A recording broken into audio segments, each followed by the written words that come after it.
It is over. Your search is done. Let fate choose now. The righteous one.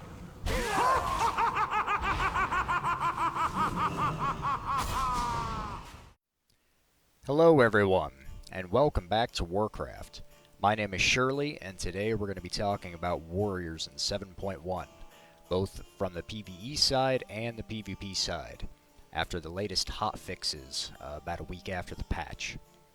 Now, I got the patch notes pulled up here for 7.1, and you're probably looking at this and asking me, well, a lot of people have been asking, is Fury the way to go now? I mean, look at all these buffs. Basically, everything got an 8% buff across the board. All the arms got was a hamstring nerf, and Blade Storm got buffed by 8%. The short answer is a question, actually. What is your goal? If you're intending on pushing a lot of Mythic Plus right now, Fury is really solid for that. It's got a lot of good cleave, and there's a lot of trash, so it does really well. And it may be a little lacking on the single target fights, but usually you can design a comp, around that to make up for your single target because its cleave is so good. Now that being said, Arms and Fury are both very comparable even in single target raid environments now. Arms is still going to inch ahead on pure single target. As of right now, that might change. But the general rule is that the DPS hierarchy hasn't changed. Arms is still your go-to rating spec, while Fury is the Mythic Plus preferred spec. Now, both are viable in each situation. It's just which one do you want to specialize in and excel at, I suppose. On a side note, the trinkets from Emerald Nightmare are still terrible for warriors, at least at the moment. And now up here to the arms changes. The hamstring thing doesn't really change much for raiding, but it does in a way. It just makes the class more clunky. Yeah, it's mostly a PvP nerf, but even in PvE in the raid environment, I'll give you an example. On the Xavius fight, when all the ads spawn around the room, they're slowly walking towards the boss, and you got to kill those. It's really nice being able to hamstring them as they get closer to the boss while you're attacking it, which was possible beforehand because it was off the global cooldown. Now, you can't really do... I mean, you can, but it's really clunky, and you lose out on DPS to do it, so most people aren't going to bother. It was just a nice little tool you could use as an arms warrior to help the raid out in case something was getting close. The Blade Storm buff is nice. I mean, I'm not going to argue with extra damage. It needed it, actually. Outside of Blade Storm's damage, Arms' AoE is pretty weak. So, I guess that's across the board, too, but Fury doesn't really use Blade Storm, at the moment, anyway. The potential changes for the future, however, is Nighthold. If you've looked at any of the gear in there, or the tier pieces in particular, the question between Arms and Fury, once again, gets tossed up in the air. The main difference or concern is the stats aren't really that great for Arms on most of the pieces, whereas they're better for Fury.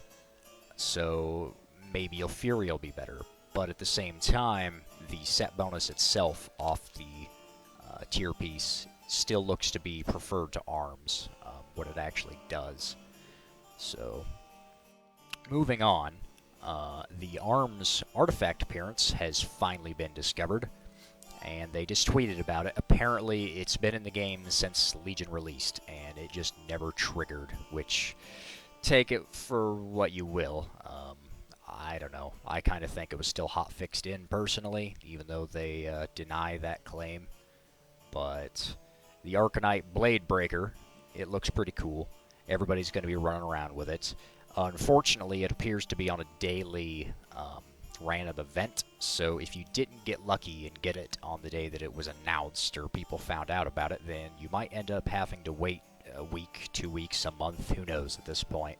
But apparently the activation chance was increased during 7.1, and that's why it popped up on the PTR and on live after a couple of days.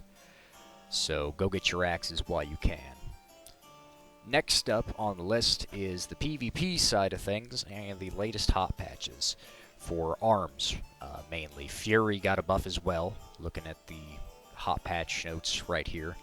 Now, nothing's really changed. Yes, you can play Fury in PvP, and it's, potentially fun if that's what you prefer, but it's not really the go-to PvP spec right now. It still is just too squishy.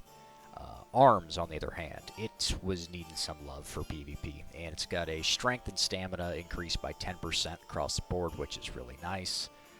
I mean, it's just extra damage, and compared to Windwalker Monks and Death Knights, we needed it, I think. They alternatively got nerfed, but this is about warriors. So we got a little love there, plus a few other things. Hamstring got buffed. Now, before I get into that, there was something else unlisted here. Bladestorm now does full damage in PvP, and Execute got buffed by 15% only in PvP. So, Execute is going to be worth using outside of, like, Overpower procs at 20% like it should have been in the first place, which is really nice. And the Shattered Defenses buff still applies in PvP, so you can get some really nice big executes if you've got the Colossus Smash proc beforehand. The Bladestorm buff, now doing full damage in PvP, plus the PvE buff that buffed it by 8%, makes it actually worth using now. The last couple of months it's been reduced to a minute-and-a-half cooldown root break, which, was never the intention for the spell. So now people don't realize it, or they still don't respect Bladestorm's damage. So in rated battlegrounds, even, not just normal BGs, even the occasional arena, if you can get something to really stack up on it, you can actually pop, all your cooldowns with the Warbreaker and Bladestorm on them, especially if you've got a Berserker buff in a battleground, and really just shred a team down. And it feels nice again. It's what Bladestorm used to be like.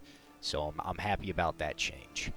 Now, last but not least is this Hamstring change. It got bumped on its damage. Instead of hitting for like 1500 damage, I tested this. It now hits for like 35,000, which is still pretty bad. I mean, you're not going to be killing people with Hamstring now. The buff to the duration is nice. Was it 8 seconds before? Up to 12 now, so you have to reapply it. But there's a lot of ways to remove it anyway, so it's kind of moot. I mean, against the classes that you really need Hamstring to be off the GCD, this isn't going to make much of a difference, like a Druid. The damage component is whatever. I would much rather see this thing back off the global cooldown and just have it do no damage. I would take that in a heartbeat over the, like 10,000% increase to the damage, because, like I said, the 35k is still not worth, the trade-off of it being on the global cooldown. I mean, for example, like Slam is going to hit for, 90 to 100k in PvP at the moment, baseline, not with Colossus, so it's, less than half of a Slam. It's just, nobody cares about the damage component of it, it's just for the slow.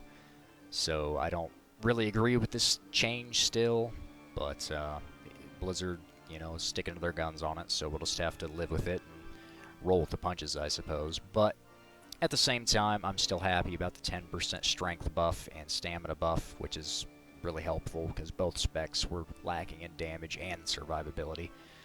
Will this be enough? Time will tell. We'll just have to go from here.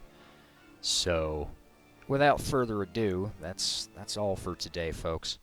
Thank you for watching. My name is Shirley, and please like and subscribe.